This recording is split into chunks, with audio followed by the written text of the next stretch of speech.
ఇవన్నీ ప్రత్యేకంగా చెప్పడానికి గల కారణం అంటే జీవితం మనకి గొప్పవాడని కాదు, కానీ ఆయన నమ్ముకున్న దేవుని బట్టి దేవుడు ఏ విధంగా జీవితాన్ని మారుస్తాడు. మన పాపం భయంకరంగా పాపంలో చచ్చిన వారి ఉండి క్రూరంగా జీవించగలిగిన సామర్థ్యం మన అందరిలో ఉంది. కానీ యేసు ప్రభు నిజంగా ఆయన వచ్చినందుకు, ఆయన జీవితంలో వచ్చినందుకు ఎటువంటి ఆస్వాదకరంగా దేవుడు మారుస్తున్నాడు అనేది బిఫోర్ ఆఫ్టర్ ఇదంతా కూడా, అంటే వారిలో మంచి అంతా కూడా యేసు ప్రభుని బట్టి అనేది మనం అందరం గుర్తిస్తున్నాం. కాబట్టి యేసు ప్రభుని తెలియని వారు మీ కుటుంబాల్లో ఉంటే ఆంటీ ప్రార్థన చేసినట్లుగా మీ కుటుంబ కోసం ప్రార్థన చేయండి. యేసు ప్రభు నమ్ముకున్న వారిగా మీరుంటే ఈరోజు అందుకు నేను చాలా రాస్తున్నాను. ఒక్కొక్కరు చెప్పేది కరెక్షన్, తర్వాత elder takes correction, apologize, humility, encourage చేయడము, తర్వాత ఆరోగ్యంగా లేకపోయినా కానీ పోరాడడం, ఇతరులని అభినందించడం, చాలాసార్లు కరెక్షన్ చేస్తామని కాంప్లిమెంట్స్ ఇవ్వనమాట. కానీ అందుకు చూస్తే అన్ని అభిరుచులు ఉగాది పచ్చడిలాగా అనమాట, అన్ని ఉన్నాయి. అలాగా మన జీవితము క్రీస్తు ప్రతిబింబించే విధంగా ఉండాలి. అయితే ప్రత్యేకంగా నేను ఈరోజు చెప్పవలసిన ఏమీ లేదు, అందు గురించి బాగా మనందరూ తెలుసు. వాక్యం వినక ముందు వాక్యం చెప్పే వారిని పరిచయం చేస్తాను.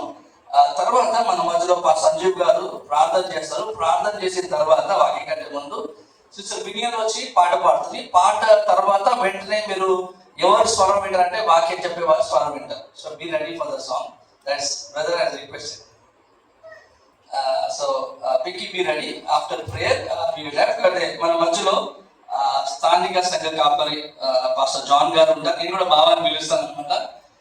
అయితే ఎక్కువగా ఈ సందర్భంలో ఎక్కువగా పరిచయం అయింది. నిజంగా ప్రభుని బట్టి వారిని స్తుతిస్తున్నాను.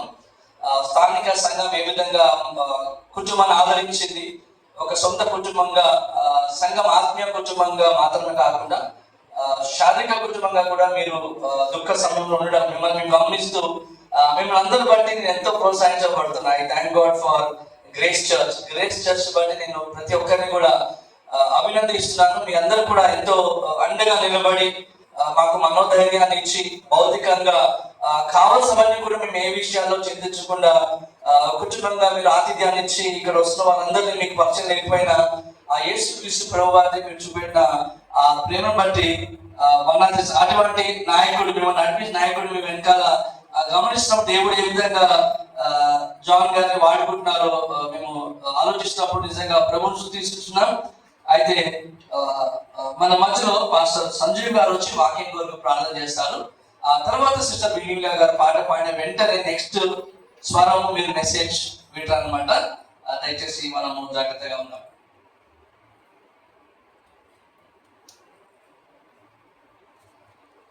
మహోన్నతుడా, పరిశుద్ధుడా, జీవాధిపతి నీకు వందనాలు, స్తోత్రములు. మరొకసారి ఈ రాత్రి నీ పాద సన్నిధిలో తండ్రి నీతిమంతులను జ్ఞాపకం చేసుకున్నట అది మాకు ఆశీర్వాదకరమని మీరు జ్ఞాపకం చేస్తున్నారు. అలాగా నాయన మీ దాసులు జీవరత్నం గారు మీ దగ్గర ఉన్నటువంటి నిరీక్షణ, విశ్వాసమును సంఘ కుటుంబాలకు తండ్రి తన విడిచిన తన కుమారులకు, మరి కుమార్తెలకు, కోడళ్లకు, మన్మరాలకు మీరు అనుగ్రహించి మీ నామానికి మహిమ తెచ్చుకున్నామని ప్రభా, మరి ఇలాంటి నాయన మంచి వ్యక్తిగతమైన జీవితంలో కుటుంబ సాక్ష్యమును బట్టి, సంఘ సాక్ష్యమును బట్టి మేము కూడా ప్రభా ఈ లోకంలో మీ సన్నిధికి రాకముందుగా మా బ్రతుకు, మా జీవితాన్ని సాక్షాత్ముగా మా క్రియలు మా వెంట వస్తాయన్న విషయాన్ని మేము జ్ఞాపకం చేసుకునే కృపను మాకు ఇచ్చినందుకు వందనాలు చెల్లిస్తాం. మీ దాసులు నిలబడి మాట్లాడుతుండగా ఇక్కడ వచ్చినటువంటి ప్రతి వారిని మీరు ఆదరించండి, దర్శించండి, కృప చూపి సాయం చేయమని యేసుక్రీస్తు నామములో ప్రార్థిస్తున్నాము తండ్రి, ఆమేన్.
దేవుడి వాక్యాన్ని 5 నిమిషాలు ధ్యానం చేస్తున్నాం.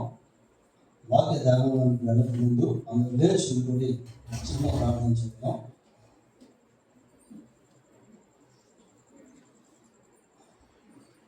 స్తోత్రాలు చెల్లిస్తున్నాం. ఇప్పటి వరకు ఈ కార్యక్రమంలో కొన్ని పాటల ద్వారా మేము స్తుతించేందుకు ప్రత్యేకంగా మీ అందరిని గురించినటువంటి జీవరత్న అంకుల్ గారి గురించి కొన్ని ట్రిబ్యూట్స్ వినేదానికి మాకు ఇచ్చిన అవకాశాన్ని బట్టి మీకు స్తోత్రాలు. మరొక పరాయంగా 10 నిమిషాలు మీ వాక్యాన్ని ధ్యానం చేసుకుంటుండగా మీరే మా మధ్య బోధకుడిగా ఉండి మీ వాక్యం ద్వారా మా అందరినీ దయతో దర్శించమని ప్రార్థిస్తూ ఉన్నాం.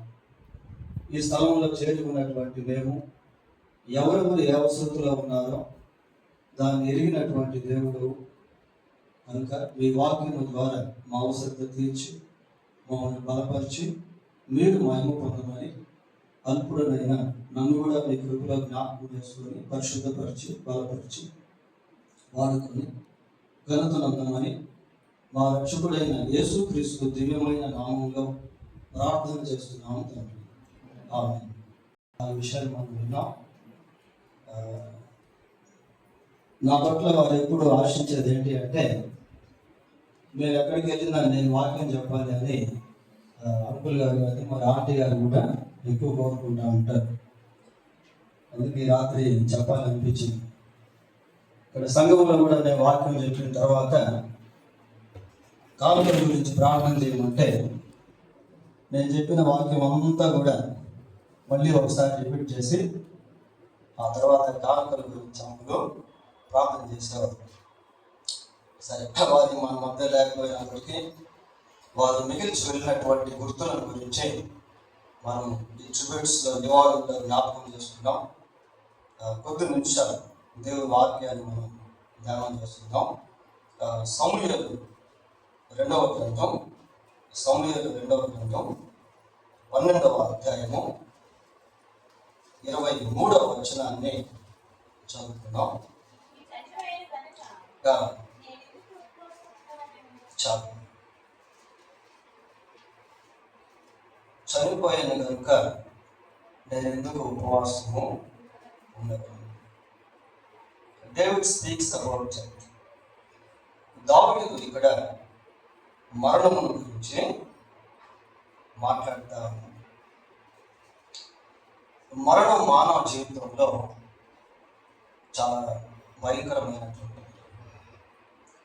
మనిషి జయించలేనటువంటి చివరి శత్రువు ఏంటి అంటే మరణం. ఎంతటి మహానుభావులైనా మరణం ముందు ఒకరోజు తలదించగా తప్పదు. కొన్నిసార్లు ఈ మరణం అనేటువంటిది ఎలా ఉంటుంది అని అంటే మనం ఎవరినైతే బాగా ప్రేమిస్తామో, మనల్ని ఎవరైతే బాగా ప్రేమిస్తారో వారు చనిపోయినప్పుడు సహజంగా మన గుండెలు బద్దలైపోతాయి. కొంతమంది వారికి సంబంధించినటువంటి వారు చనిపోయినప్పుడు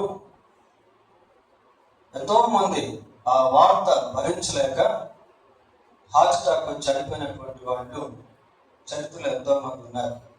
హార్ట్ అటాక్ వచ్చి చనిపోయినటువంటి వాళ్ళు, మైండ్ అప్సెట్ అయిపోయి డిప్రెషన్లోకి వెళ్ళిపోయినటువంటి వాళ్ళు, ఆత్మహత్య చేసుకొని చనిపోయినటువంటి వాళ్ళు.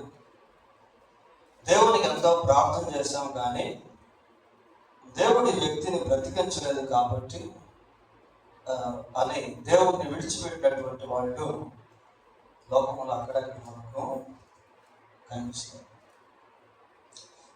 అయితే ఇక్కడ దావీదు యొక్క ప్రశ్న ఎలా ఉంది అని అంటే, చనిపోయిన వాని గురించి నేనెందుకు ఉపవాసం ఉండాలి? ఈ ప్రశ్న రకరకాల ప్రశ్నలకు దారి తీసేటువంటి ప్రశ్న. చనిపోయిన వాని గురించి నేనెందుకు ఏడవాలి? చనిపోయిన వారి గురించి నేనెందుకు ఆత్మహత్య చేసుకోవాలి? నేనెందుకు డిప్రెషన్లోకి వెళ్ళిపోవాలి? నేనెందుకు నా దేవుణ్ణి విడిచిపెట్టాలి అనేటువంటివి కూడా ఆ ప్రశ్నలో మనము యాప్ చేసుకోవచ్చు.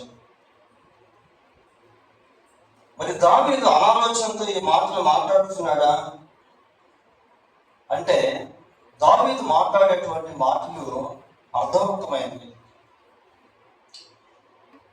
అనాలోచనతో కూడినటువంటిది కాదు, అది గ్రహింపుతో కూడినటువంటివి. చనిపోయిన వారి కొరకు నేనెందుకు ఉపవాసము ఉండాలి?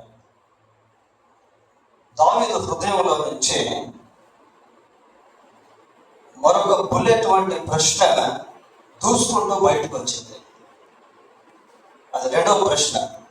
చదవండి ఏమన్నాడో. వారిని తిరిగి రప్పించగలనా? వారిని తిరిగి రప్పించగలనా? ఇది రెండవ ప్రశ్న. దావీదు ఎంతో యుద్ధవీరుడు, ఐశ్వర్యవంతుడు, మహాజ్ఞానం కలిగినటువంటి వాడు. కానీ చనిపోయినటువంటి తన కుమారుణ్ణి తిరిగి రప్పించగలిగినటువంటి శక్తి దావీదుకు లేదు. మరణం అనేది అంత భయంకరమైనది.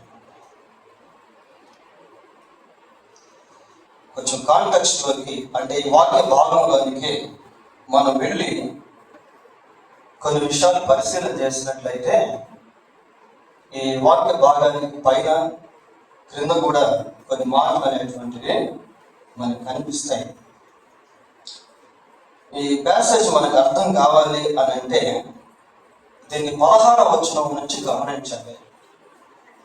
చదవక్కర్లేదు, కానీ 16, 17 వచనాలు మనం చూసినప్పుడు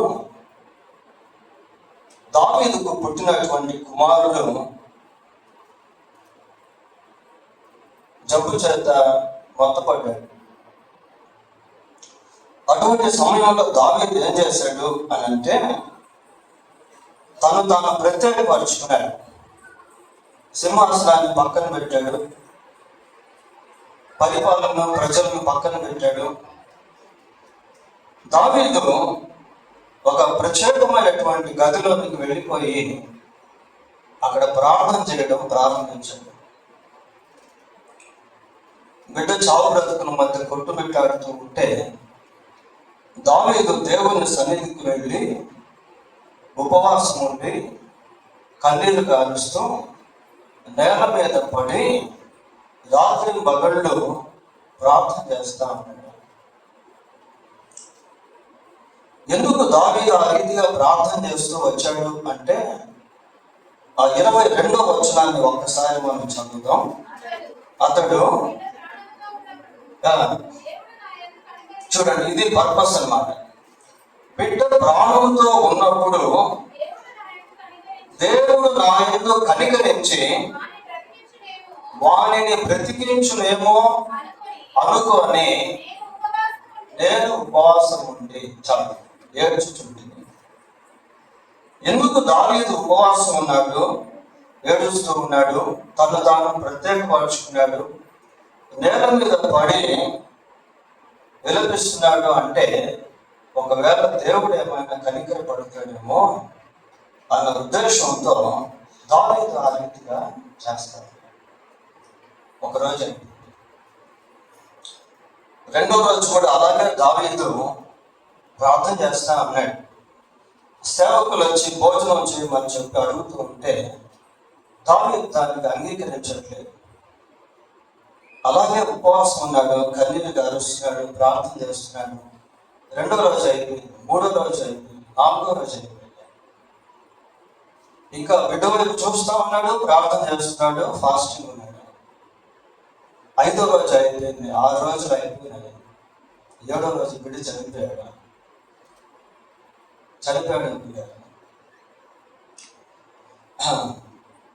చనిపోయినప్పుడు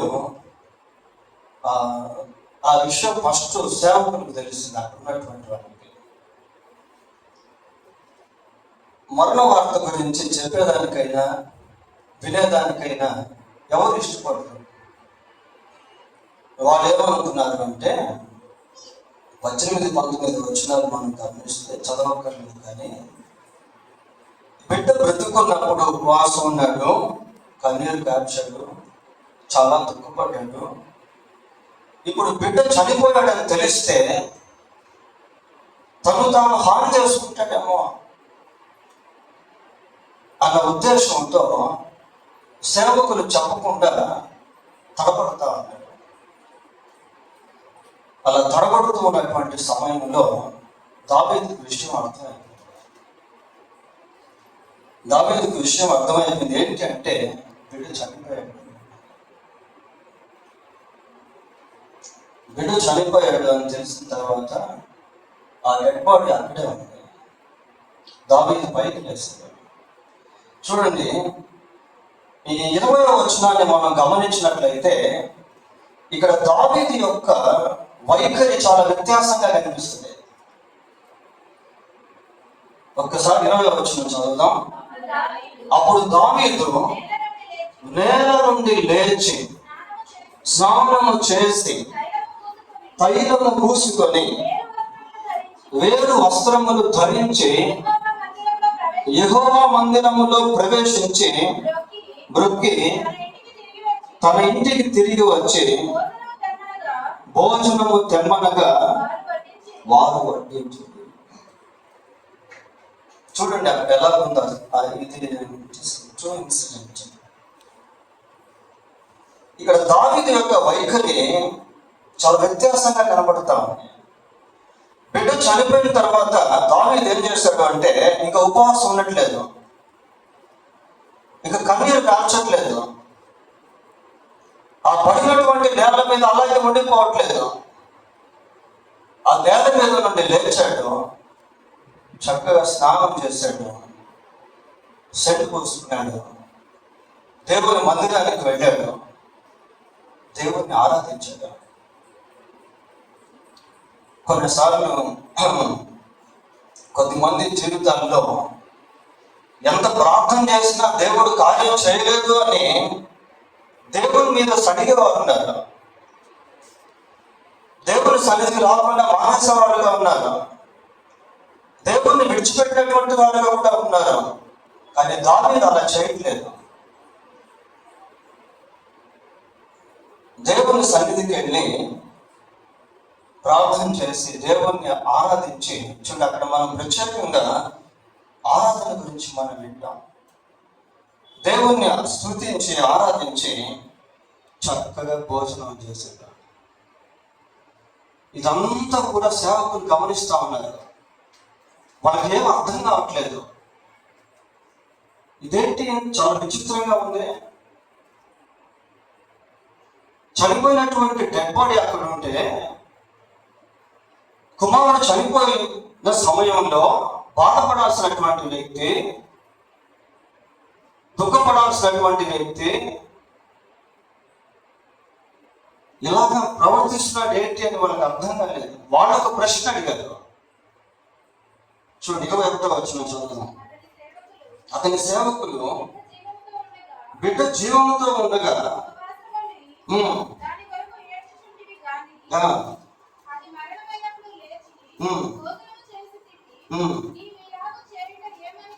చాలు, నీవు ఇలాగ చేయుట ఏంటి? వాళ్ళకు ప్రశ్న అడుగుతున్నారు. నువ్వు ఇలాగ చేయటం ఏంటి? లోకానికి అర్థం కానటువంటి ప్రశ్న ఇది. బైబిల్లో కొన్ని వాక్య భాగాలు మనం గమనించినప్పుడు చాలా ఆశ్చర్యం అనిపిస్తాయి.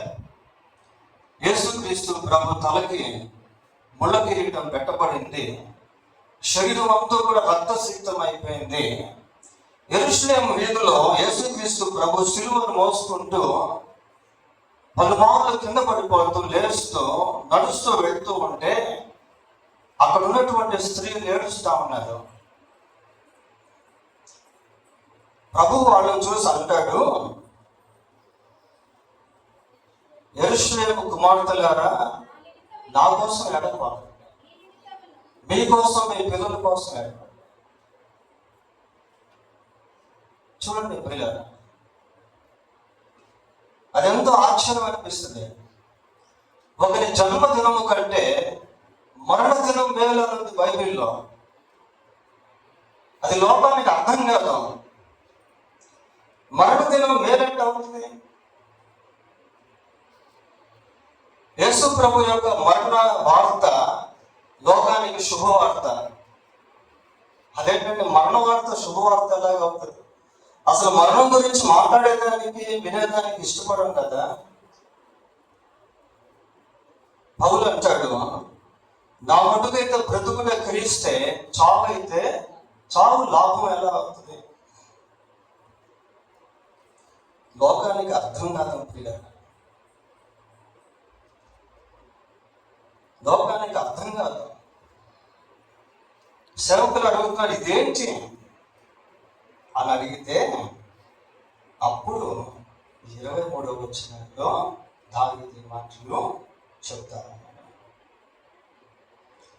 సరే, మళ్ళీ ఒకసారి 22వ వచనాన్ని గమనిద్దాం. బిడ్డ ప్రాణంతో ఉన్నప్పుడు, చాలు ఈ ఒక్క మాట మనం కొంచెం గుర్తుపెట్టుకోవాలి. బిడ్డ ప్రాణంతో ఉన్నప్పుడు ఉపవాసం ఉన్నాడు, కన్నీరు గార్చాడు, దేవుని సన్నిధిలో రోధించాడు, ఏడ్చాడు. ఇక్కడ మనం గమనించాల్సిన విషయం ఏంటి అంటే, మనకు సంబంధించినటువంటి వారు ప్రాణముతో బ్రతుకున్నప్పుడు, ప్రాణముతో ఉన్నప్పుడు వాళ్ళ విషయంలో చేయాల్సిందే చేయడం, బ్రతుకున్నప్పుడు. చనిపోయిన అర్థం మనం ఏం చేయలేం పిల్లలు. బిడ్డ ప్రాణముతో ఉన్నప్పుడు నేను ఇలా చేశాను. ఒక భార్య భర్త పట్ల ఏం చేయాలో, పిల్లల పట్ల తల్లిదండ్రులు ఏం చేయాలో, తల్లిదండ్రుల పట్ల పిల్లలు ఏం చేయాలో, అది ఎప్పుడు చేయాలి అంటే బ్రతుకున్నప్పుడే చేయాలి. ఆ రెస్పాన్సిబిలిటీస్, బాధ్యతలు. చనిపోయిన తర్వాత we can't love anyone after death. చనిపోయిన తర్వాత మనం ఎవరిని ప్రేమించలేము, ఎవరికి హెల్ప్ చేయలేము, సహాయం చేయలేము, ఎవరిని పరామర్శించలేము, ఎవరికి సువార్త ప్రకటించలేము, ఎవరిని దేవుని సన్నిధికి నడిపించలేము. దీంట్లో మనం గమనించాల్సింది ఏంటి అంటే, ఈ రాత్రి బ్రతుకున్నటువంటి మనకు సంబంధించినటువంటి వారి విషయంలో ఏదైతే చేయాలో దాన్ని చేయడం.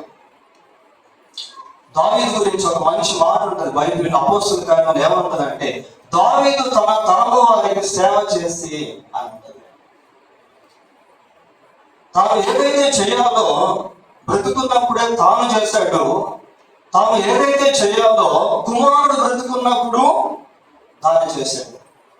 మనం బ్రతుకున్నప్పుడు ఎవరి విషయంలో ఏదైతే చేయాలో దాన్ని చేయటం, మనం ఎవరి విషయంలో ఏదైతే చేయాలో వాళ్ళు బ్రతుకున్నప్పుడు దాన్ని చేయటం ప్రియాలి. ఈ మ్యూచువల్ రిలేషన్షిప్ అనేటువంటిది చాలా ప్రాముఖ్యమైనది.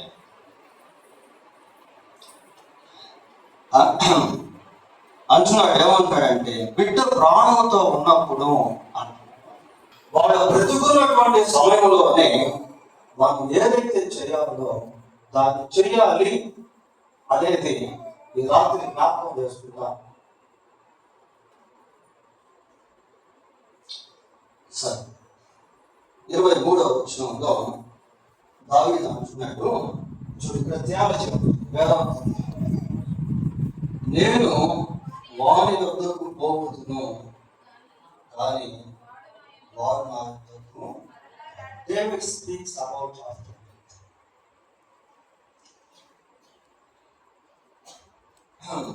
మరణం తర్వాత దాని గురించి దావీదు ఇక్కడ మాట్లాడతారు. నేను వారి వద్దకు పోవద్దును అంటే ఒక డెస్టినేషన్, ఒక గమ్యస్థానం గురించి దావీదు ఇక్కడ మాట్లాడతారు. చాలా కన్ఫర్మ్ గా, రూఢిగా మరణం తర్వాత ఒక గమ్యస్థానం గురించి, మరణం తర్వాత జీవితం గురించి మాట్లాడతాను. కాన్ఫిడెన్షియల్ గా, అంటే విశ్వాసపూర్వకంగా మాట్లాడుతాను. నేను వాని ఎందుకు వెళ్తాను, నేను వాని ఎందుకు వెళ్తాను. ఇక ప్రశ్న ఏంటంటే వాడు ఎక్కడికి వెళ్ళాడు, అది ప్రశ్న. అది మనకు తెలిస్తే మనం ఉపవాసం ఉండాల్సిన పని లేదు. చనిపోయిన వాడి కోసం మనం కన్నీరు కాల్చాల్సినటువంటి పని లేదు. వాట్ హ్యాపెన్స్ ఆఫ్టర్ డెత్, మరణం తర్వాత ఏం జరుగుతుంది.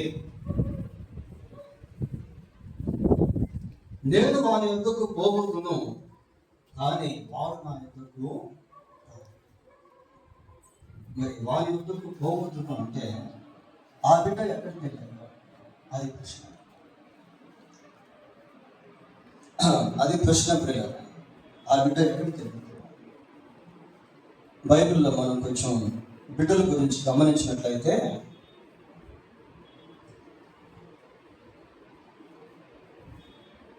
106వ కీర్తన, సరే దానికి ముందు మార్క్స్ వార్త 10వ అధ్యాయము 14వ వచనం ఒకసారి చదువుకుంటున్నాం. 10వ అధ్యాయము 14వ వచనం.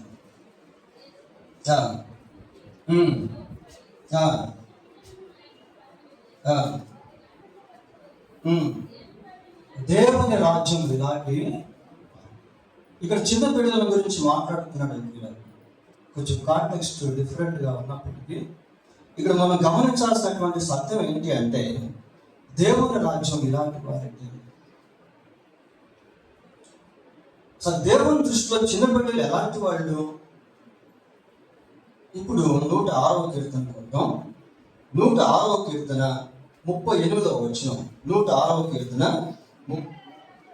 నిరపరాధ రక్తము అనగా తమ కుమారుల రక్తము, తమ కుమార్తెల రక్తం. నిరపరాధ రక్తము అంటే ఇక్కడ పసిబిడ్డల గురించి మాట్లాడుతూ ఉన్నాడు. పసిబిడ్డల యొక్క రక్తం, నిరపరాధ రక్తం అంటే ఇన్నర్ మీనింగ్ ఏంటి అంటే వాళ్ళు నిరపరాధులు అని అర్థం. వాళ్ళకి ఏజ్ అకౌంటబిలిటీ అనేది లేదు కాబట్టి ఆ టైంలో చిన్నబిడ్డలు చనిపోయినప్పుడు వాళ్ళ దేవుని రాజ్యంలోకి వెళ్ళిపోతారు. ఇంకా పరదేశం, పరలోకం, పాతాళం, నరకం అనేది అది అదర్ కాంటెక్స్ట్ అనమాట. కానీ మనం మామూలుగా జనరల్ వ్యూలో ఆలోచన చేసినప్పుడు చిన్న బిడ్డలు చనిపోయిన వాళ్ళు ఎవరైనా సరే, బౌద్ధులైనా, హిందువులైనా, ముస్లిమ్స్ అయినా, జైనులైనా, పోయేవారు దేవే, వాళ్ళు ఎవరైనా పర్వాలేదు. కానీ చిన్న బిడ్డలు చనిపోయినప్పుడు వాళ్ళు దేవుని యొక్క రాజ్యంలోనికి వెళ్తారు. ఎందుకంటే దేవుని దృష్టిలో వాళ్ళు నిరపరాధులుగా ఎంచబడతారు. నిజంగా ఆ బిడ్డ నిరపరాధైనా, ఆ బిడ్డ దేవుని రాజ్యంలోకి వెళ్ళి ఉంటాడా అని ఆ రెండు ప్రశ్నలు మనం వేసుకుంటే కౌంటర్ క్వశ్చన్స్ లాగా ఇప్పుడు దావీదు దగ్గర నుంచి మళ్ళీ రావాలి. నేను వారి ఎంతకు పోగొట్టును అంటే అసలు నిజంగా దావీదు ఎక్కడికి వెళ్తాడు, దావీదు ఎక్కడికి వెళ్తాడో తెలిస్తే ఆ బిడ్డ కూడా అక్కడికి వెళ్ళాడని మనకు అర్థమైపోతుంది. దావీదు ఎక్కడికి వెళ్ళి ఉంటాడు, మనందరికి దావీదు గురించి తెలుసు కదా. చనిపోయాడు దావీదు, ఎక్కడికి వెళ్ళి ఉంటాడు, దేవుని రాజ్యంలోనికి వెళ్ళి ఉంటాడు. ఖచ్చితంగా మనం చెప్పగలం. ఎందుకంటే దావీదు గురించి దేవుడు అన్నాడు, యెషయా కుమారుడైన దావీదుని నేను కనుగొన్నాను, అతడు నా ఇష్టానుసారుడైన మనుషుడు, హృదయానుసారుడు. కాబట్టి మరి బిడ్డ దేవుని రాజ్యంలోకి వెళ్ళిపోయాడు. వీళ్ళని ఇక్కడ మనం గమనించాల్సింది ఏంటి అంటే దావీదుకి ఆ బిడ్డ ఎక్కడికి వెళ్ళాడో తెలుసు కాబట్టి ధైర్యంగా ఉన్నాడు.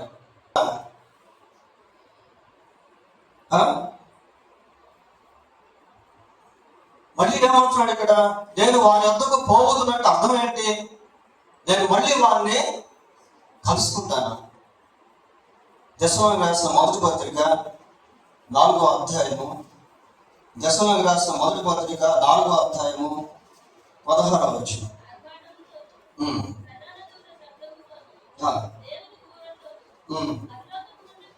పరలోకము నుండి ప్రభువు దిగి వచ్చును, క్రీస్తునందు నుండి మృదులైన వారు మొదట లేతురు, ఆ మీదట సజీవులమై నిలిచి ఉండు మనము వారితో కూడా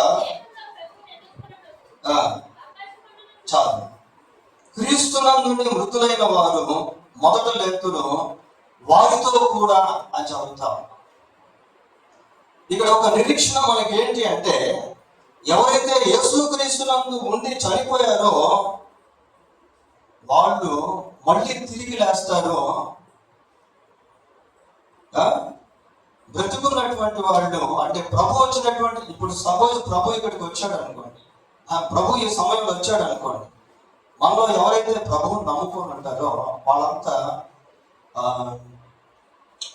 మహిమ శరీరాలు, పునరుద్ధాన శరీరాలు ధరించి ఆ చనిపోయినటువంటి వారు తిరిగి లేస్తారు కదా, వాళ్ళతో కలుసుకుంటాం అన్నమాట.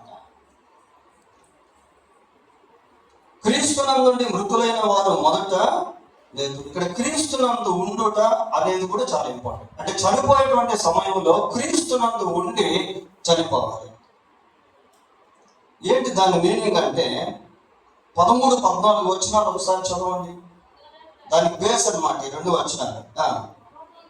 సహోదరులారా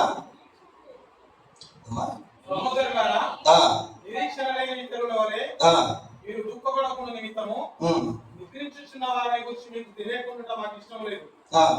యేసు మృతి పొంది తిరిగి లేచనని మనం నమ్మిన ఎడల చాలు. ఇక్కడ ఒకసారి యేసు మృతి పొంది తిరిగి లేచనని మనము నమ్మిన ఎడల, ఇది చాలా ఇంపార్టెంట్. ఇది చాలా ప్రాముఖ్యమైనది. యేసు మృతి పొంది తిరిగి లేచను. Why Jesus was dead? ఎందుకు యేసు ప్రభు చనిపోయాడు? క్రీస్తు మన పాపముల కొరకు మృతి పొందాను అని కొరింథీయులకు రాసిన మొదటి పత్రిక 15వ అధ్యాయం 3వ వచనంలో చూస్తాం. యేసుక్రీస్తు మన పాపముల కొరకు సిలువలో ప్రాణం పెట్టాడు. తన అమూల్యమైనటువంటి రక్తాన్ని చిందించాడు. ప్రభు మన కొరకు సిలువలో ప్రాణం పెట్టి తన రక్తాన్ని చిందించి మరణించి సమాధి చేయబడి సజీవుడే 3వ రోజు తిరిగి లేచాడు. ఈ సత్యాన్ని ఎవరైతే నమ్మి యేసుక్రీస్తు ప్రభువునందు విశ్వాసం ఉంచుతారో, మళ్ళీ కంటిన్యూ చేయడం మాది అదే ప్రకారము యేసునందు నిద్రించిన వారిని దేవుడు ఆయనతో కూడా అంటే నిద్రించినటువంటి వాడు ఆయన దగ్గరికి వెళ్ళున్నాడు. ఆయనతో కూడా నేను వెడలి క్రీస్తుతో కూడా ఉండవాలని నాకు ఆశ కలుగుతుంది.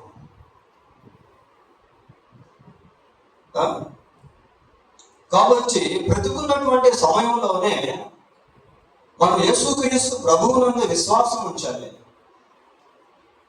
ఆయన మన పాపముల కొరకు సిలువలో మరణించి సమాధి చేయబడి సజీవుడై 3వ రోజు తిరిగి లేచాడు. మనం ఇందాక చిన్నపిల్లల గురించి మాట్లాడుకునేటువంటి సమయంలో 106వ కీర్తన 38వ వచనంలో ఒక వర్డ్ మనకు కనిపించింది, నిరపరాధులు లేక నిరపరాధ రక్తము. ఈ నిరపరాధులు అనే పదం ఉంది కదా, అది చాలా ప్రాముఖ్యమైన పదం.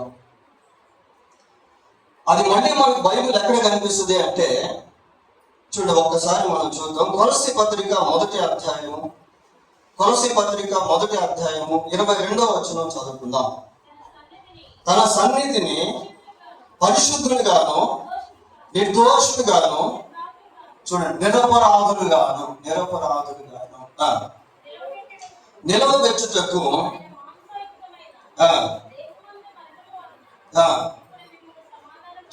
యేసుక్రీస్తు యొక్క శిలువ మరణము ద్వారా ఆయనతో విశ్వాసం ఉంచినటువంటి వారందరినీ కూడా ప్రభు ఎలాగ తీర్పు తీరుస్తున్నట్టు నిరపరాధులుగా తీరుస్తా ఉన్నాడు.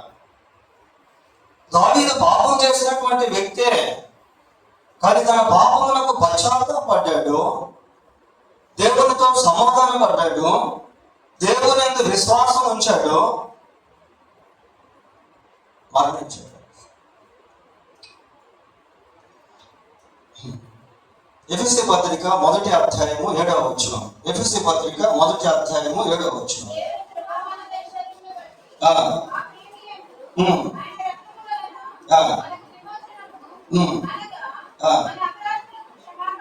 చూడండి, మన అపరాధములకు క్షమాపణ మనకు కలిగి ఉన్నది.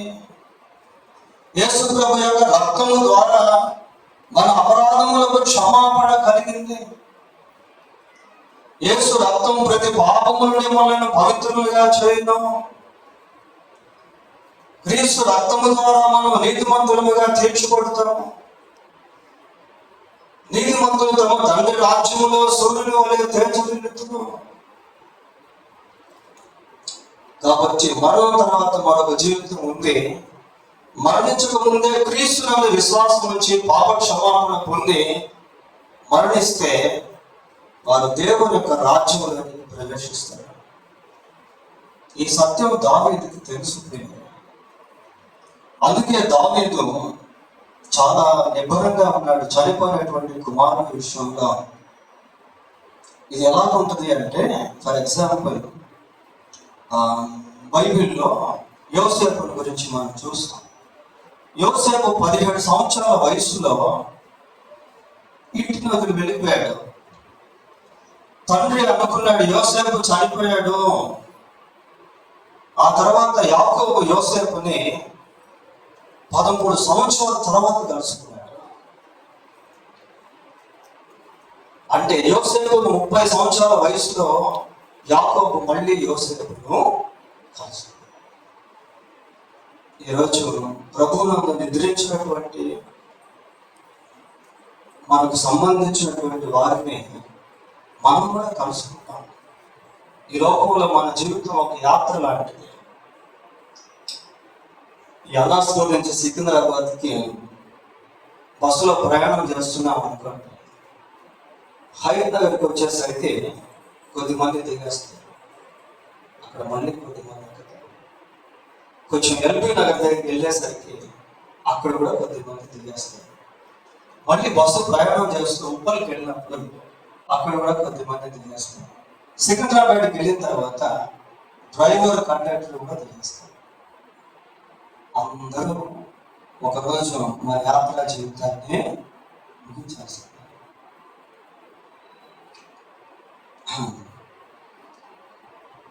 అయితే చనిపోయినటువంటి వారి గురించి ఏడవద్దా, దుఃఖపడవద్దా, బాధపడవద్దా?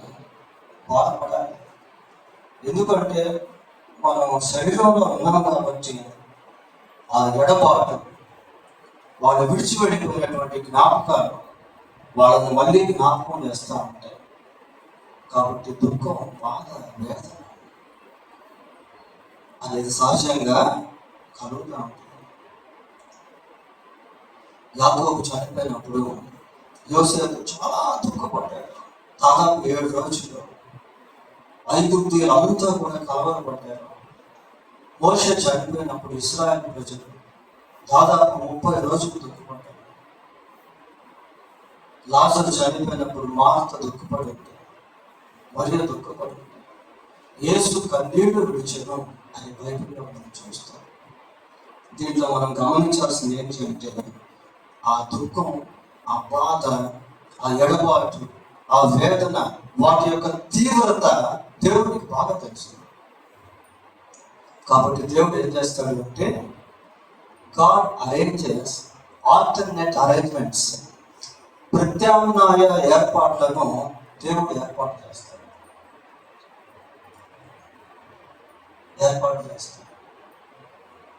ఆదాము హవ్వకు హేబేలు పుట్టాడు, చనిపోయాడు. చనిపోయిన తర్వాత దేవుడు వారికి షేతుని ఇచ్చాడు. అక్కడ బైబిల్లో మనకి ఏం కనిపిస్తుంది అంటే, హేబేలుకు ప్రతిగా షేతుని ఇచ్చాడు. ప్రతిగా అంటే బదులుగా.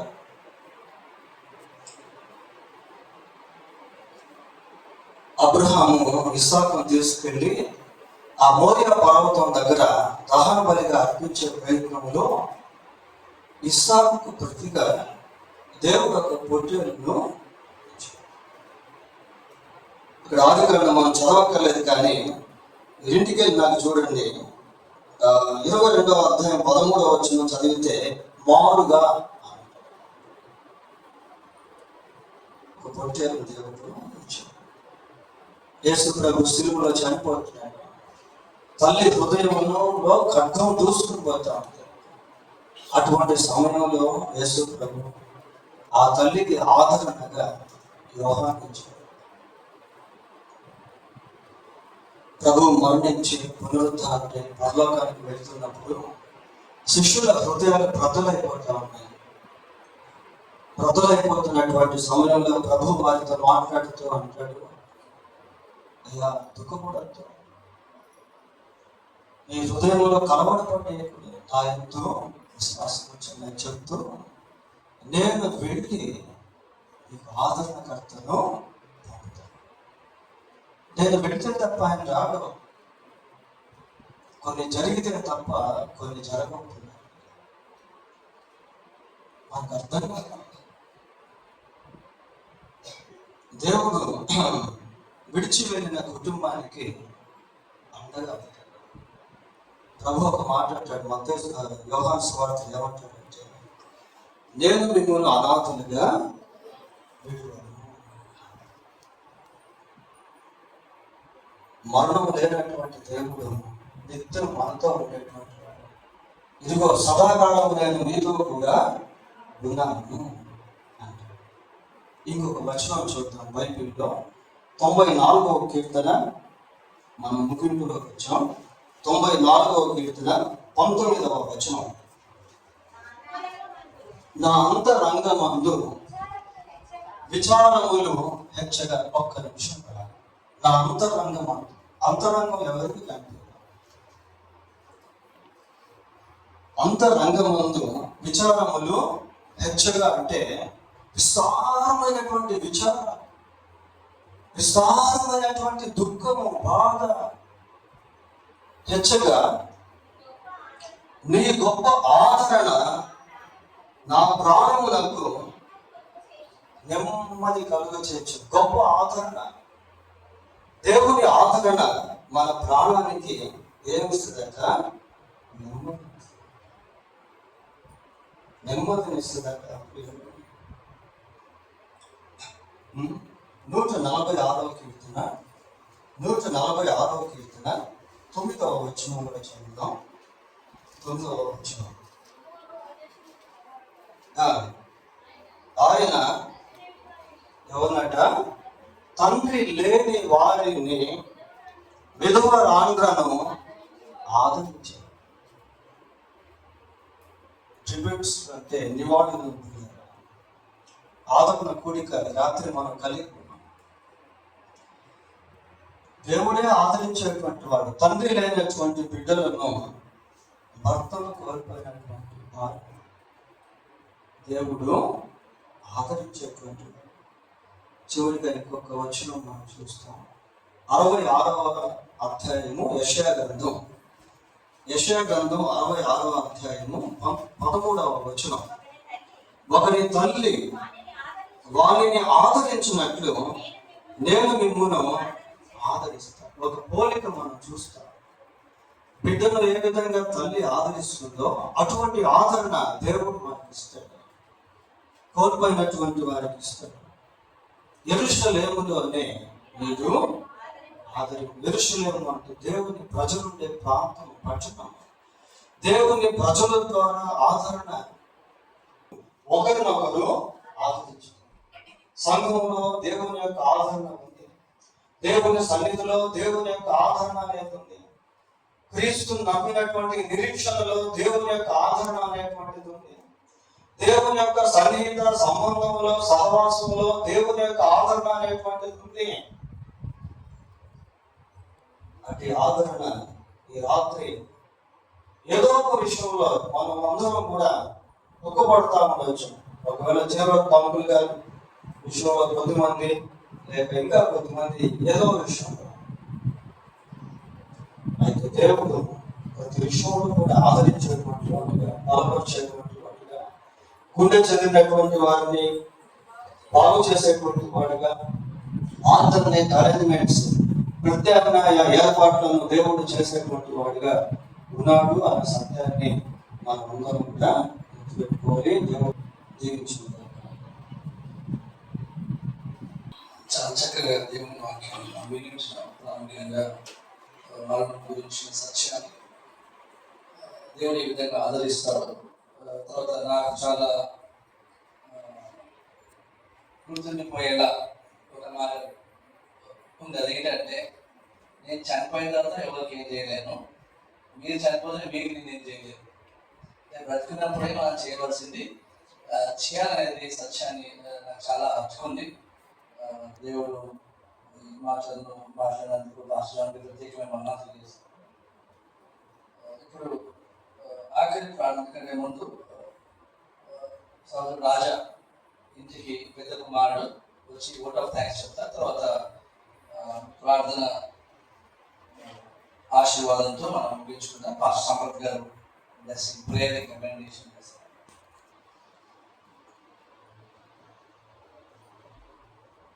నేను చెప్పాలనుకున్నా మర్చిపోయాను.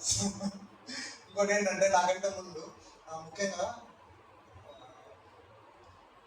మా ఆహ్వానాన్ని మన్నించి వచ్చిన మీ అందరికీ వందనాలండి. అంటే దూర ప్రాంతాల నుంచి వచ్చిన వాళ్ళు, ఇక్కడ నుంచి వచ్చిన వాళ్ళందరికీ కూడా వందనాలు. ఈరోజు ముఖ్యంగా ఇట్లా జ్ఞాపకార్థం కూడిగా పెట్టుకోవడే ఉద్దేశం ఏంటంటే, ఇట్లా అందరూ ఇట్లా గెట్ టుగెదర్ అవుతారనేది మా ఉద్దేశం అండి. ఒకటి. రెండోది ఏంటంటే, ఇలా చేయడం వల్ల ఇట్లా దేవుని వాక్యము వినిపించబడి కొంతమందికైనా అది ఆధారం అవుతుంది అనేది ఒక విషయం అన్నమాట. ఇంకోటి, ఈరోజు మా నాన్నగారు మా నాన్నగారితో చాలా మందికి చాలా మెమరీస్ ఉంటాయి. అంటే మనకి ఏంటంటే, ఒక మనిషి జీవితంలో మనం అబ్జర్వ్ చేస్తే మనిషి ఉన్నప్పుడు వాళ్ళ విలువ తెలియదు.